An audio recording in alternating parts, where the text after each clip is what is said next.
កម្ពុជាដាច់ខាតមិនដោះស្រាយបញ្ហាទឹកដីជាមួយឡើយបើថៃយកផែនទីគូដោយខ្លួនឯងមកប្រើរាជធានីភ្នំពេញមិនយុត្តិធម៌ហើយក៏មិនសមហេតុផលដែរបើថៃយកផែនទីគូដោយខ្លួនឯងតែម្ខាងយកមកដោះស្រាយចំនួនទឹកដីពិសេសព្រំដែនជាមួយនឹងកម្ពុជាក្នុងកិច្ចប្រជុំគណៈកម្មការព្រំដែនចម្រុះកម្ពុជាថៃ JBC តំណាងខាងកម្ពុជាបានប្រកាសបដិសេធយ៉ាងដាច់ខាតតែម្ដងនៅចំពោះមុខតំណាងភាគីថៃថាកម្ពុជាមិនទទួលស្គាល់ផែនទីដែលបានគូដោយឯកតោភាគីហើយយកមកប្រើប្រាស់ជាសំអាងឬជាប្រភពចម្បងនាំមកនៅចំនួនព្រំដែនដរ៉ាំរ៉ៃទាំងពេលកន្លងមកបច្ចុប្បន្ននិងទៅអនាគតគណៈកម្មការព្រំដែនចម្រុះកម្ពុជាថៃបានបើកកិច្ចប្រជុំពីថ្ងៃទី14ដល់ថ្ងៃទី15មិថុនាឆ្នាំ2025នេះនៅរាជធានីភ្នំពេញក្នុងកិច្ចប្រជុំនេះភាគីកម្ពុជាដឹកនាំដោយលោកឡាំជារដ្ឋមន្ត្រីទទួលបន្ទុករដ្ឋលេខាធិការកិច្ចការព្រំដែនហើយភាគីថៃដឹកនាំដោយលោកប្រាសាវិឆ័យទីប្រឹក្សាក្រសួងការបរទេសក្រោយបញ្ចប់កិច្ចប្រជុំភាគីថៃក៏ចេញសេចក្តីប្រកាសព័ត៌មានបង្ហាញពីលទ្ធផលគេក៏កំពុងរងចាំមើលការប្រកាសលទ្ធផលនៃកិច្ចប្រជុំខាងភាគីថៃនោះដែរក្រៅពីប្រកាសបដិសេធយ៉ាងដាច់ខាតមិនទទួលស្គាល់ផែនទីគូសដោយថៃខ្លួនឯងតែម្ខាងលោកឡាំជាថែមទាំងបង្ហាញគោលនយោបាយរបស់រាជរដ្ឋាភិបាលកម្ពុជាប្រកាន់យកសន្តិភាពនិយមហើយចង់បានព្រំដែនមួយប្រកបដោយសន្តិភាពមិត្តភាពនិងកិច្ចសហប្រតិបត្តិការល្អជាមួយថៃដោយផ្អែកលើមូលដ្ឋានលិខិតបទដ្ឋានគតិយុត្តនិងផែនទីដែលបានឯកភាពគ្នាដោយមានចែងក្នុងអនុសរណៈនៃការយោគយល់ឆ្នាំ2000ក្នុងអនុសរណៈឆ្នាំ2000កម្ពុជាថៃបានឯកភាពគ្នាប្រើប្រាស់ផែនទីមាត្រដ្ឋាន1លើ2000ស្របតាមស្មារតីនៃអនុសញ្ញាបារាំងសៀមឆ្នាំ1904និងសន្ធិសញ្ញាបារាំងសៀមឆ្នាំ1907ដើម្បីអនុវត្តការងារវាស់វែងខណ្ឌសីមានិងបោះបង្គោលព្រំដែនជាមួយគ្នានេះលោកឡាំជាតំណាងឲ្យកម្ពុជាបានស្នើទៅភាគីថៃឲ្យចូលរួមជាមួយគ្នាក្នុងការនាំយកបញ្ហាប្រាសាទទាំង3គឺប្រាសាទតាមាន់ធំប្រាសាទតាមាន់តូចនិងប្រាសាទតាក្របីរួមទាំងតំបន់មុំ3ទៅឲ្យតុលាការយុត្តិធម៌អន្តរជាតិកាត់ក្តីរកប្រទេសជាម្ចាស់កម្មសិទ្ធិក្នុងសេចក្តីប្រកាសព័ត៌មានស្តីពីលទ្ធផលនៃកិច្ចប្រជុំ JBC ពុំឃើញមានការសរសេរឡើងថាភាគីថៃឆ្លើយតបយ៉ាងម៉េចចំពោះការបបួលរបស់កម្ពុជាទៅកាន់តុលាការយុត្តិធម៌អន្តរជាតិនោះទេលោកឡាំជាបានយកការសម្រេចចិត្តរបស់រាជរដ្ឋាភិបាលកម្ពុជាទៅប្រាប់ភាគីថៃថាទោះបីជាថៃមិនយល់ព្រមក៏កម្ពុជា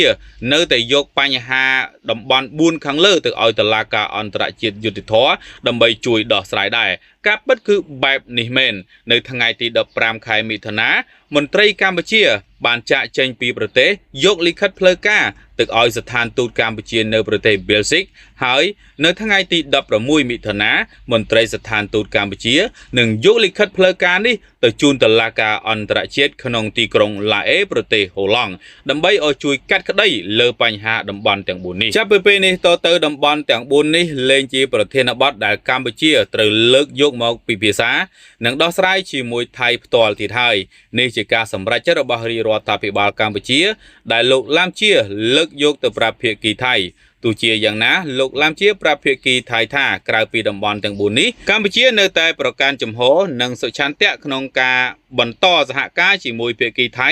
ដើម្បីជំរុញការវាស់វែងខណ្ឌសីមានិងការបោះបង្គោលព្រំដែនដោយប្រើប្រាស់យន្តការគណៈកម្មការចម្រុះព្រំដែនកម្ពុជាថៃពេលចេញពីបន្ទប់ប្រជុំអ្នកកាសែតសួរថាកម្ពុជាបានយកលិខិតផ្លូវការទៅកាន់តុលាការយុត្តិធម៌អន្តរជាតិហើយតើតុលាការឆ្លើយតបយ៉ាងម៉េចរួមទាំងសំណួរផ្សេងទៀតប៉ុន្តែលោកប្រាសាវិឆ័យតំណាងឲ្យភាគីថៃមិននិយាយអ្វីទាំងអស់ដោយបានត្រឹមតែញញឹមនិងសើចតិចហើយបន្តដំណើរចាក់ចេញទៅគួររំលឹកថាចាប់តាំងពីផ្ទុះអាវុធដាក់គ្នានៅតំបន់មុំ3មកកម្ពុជាថៃក៏ចាប់ផ្ដើមមានបញ្ហាជាមួយគ្នាសារជាថ្មី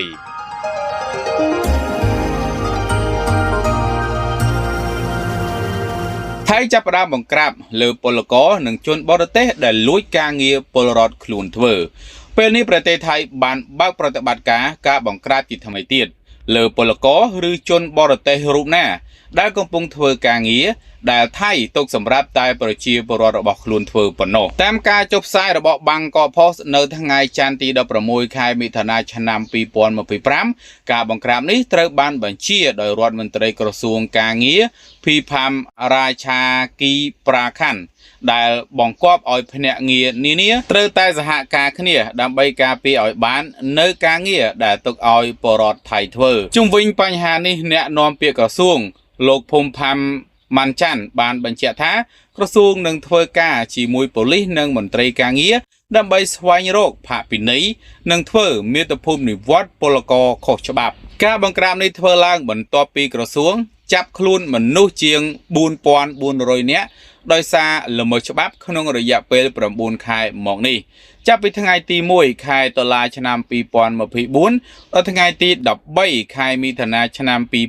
2025 ជនបរទេសចំនួន 4,437 នាក់ត្រូវបានរកឃើញថាប្រកបមុខរបរដែលហាមឃាត់យ៉ាងតឹងរឹងសម្រាប់ជនបរទេសដូចជាអ្នកលក់ដូរជាងកាត់សក់អ្នកម៉ាស្សាបែបប្រពៃណីលេខានិងអ្នកបើកបរហើយក្នុងនោះក្រសួងបានដាក់ការចោទប្រកាន់តាមផ្លូវច្បាប់ប្រឆាំងនឹងមនុស្សចំនួន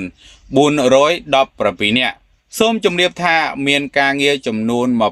27 ដែលថៃទុកសម្រាប់តែប្រជាពលរដ្ឋខ្លួនធ្វើប៉ុណ្ណោះមានដូចជា 1. ជាងចម្លាក់ឈើ 2. អ្នកបើកបរដឹកជញ្ជូនសាធារណៈ 3. អ្នកធ្វើការងារខាងដេញថ្លៃ 4. ខាងកាត់ត្បូង 5. ជាងកាត់សក់ 6. អ្នកតម្បាញក្រណាត់ 7. អ្នកត្បាញកន្ទេល 8. អ្នកធ្វើក្រដាសវេចខ្ចប់ 9. ម្នាងសិលា 10. អ្នកផលិតឧបករណ៍ភ្លេងថៃ 11. អ្នកធ្វើនីឡូវែ 12. ជាងមាសនិងប្រាក់ស្ពាន់ 13. ការងារធ្វើពីលង្ហិតប៉ូលា 14. អ្នកធ្វើតុក្កតាថៃ 15. អ្នកធ្វើបាតលោក 16. អ្នកត្បាញក្រណាត់សូត្រធ្វើដោយដៃ 17. ជាងចម្លាក់ព្រះពុទ្ធរូប 18. អ្នកធ្វើឆ័ត្រក្រដាសប្រពៃណី 19. ភ្នាក់ងារឈ្មួញកណ្ដាល 20. អ្នកធ្វើការងារម៉ាស្សាបែបប្រពៃណីថៃ 21. អ្នកមូសបារី 22. មគ្គុទ្ទេសក៍ទេសចរ 23. អ្នកដើរលក់របស់កំពេចកំប៉ុក 24. អ្នកវាយអក្សរ 25. អ្នកក្រងខ្សែអំបោះ 26. លេខានិង 27. អ្នកផ្ដល់សេវាដោះស្រាយវិវាទ